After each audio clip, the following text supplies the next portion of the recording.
আসসালামু আলাইকুম প্রিয় বন্ধুরা, আমাদের সাইফুর রহমান ফেসবুক বুদ্ধা, যিনি কিনা ফেসবুক যোদ্ধা না, আবার যিনি ফেসবুক বুদ্ধা, তিনি শোকের বসে যাচাই করতে গেছে যে আমাদের মহানবীর দেশে আসলে নারী পুরুষের বিয়ের বয়স কত।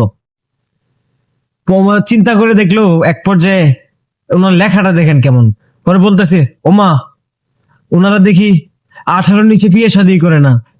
এখন আমার কথা হচ্ছে, সাইফুর রহমান বুদ্ধা, আপনারা তো চুলকায় কিসের জন্য? আপনি সৌদি আরবের মতো হইতে পারবেন? সৌদি আরবে কয়টা মেয়ে ধর্ষিতা হয়, আর তোমার বাংলাদেশের মধ্যে কয়টা মেয়ে ধর্ষিতা হয় অল্প বয়সের মধ্যে? আর তুমি বলতেছো যে নবীর দেশের মধ্যে 18 নিচে বিয়ে হয় না, আর আমাদের বাংলাদেশে 18 নিচে বিয়ে হবে। এটা তো তোমার কথার মধ্যে বুঝে যাইতেছো। তাহলে কান খুলে শুনে রাখো, ইসলাম কখনো সৌদি আরব দিয়ে চলে না।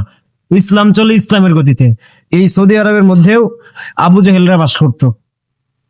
তাহলে তুমি চিন্তা করো আলা, তুমি নবীর মহানবীর উদ্দেশ্য করে তুমি বলবা যে সৌদি আরবে তো এটা চলে না, এখন শেষ জামানা। আর ইসলাম কখনো সৌদি আরব দেখে চলে না, ইসলাম ইসলামের গতিতে চলে।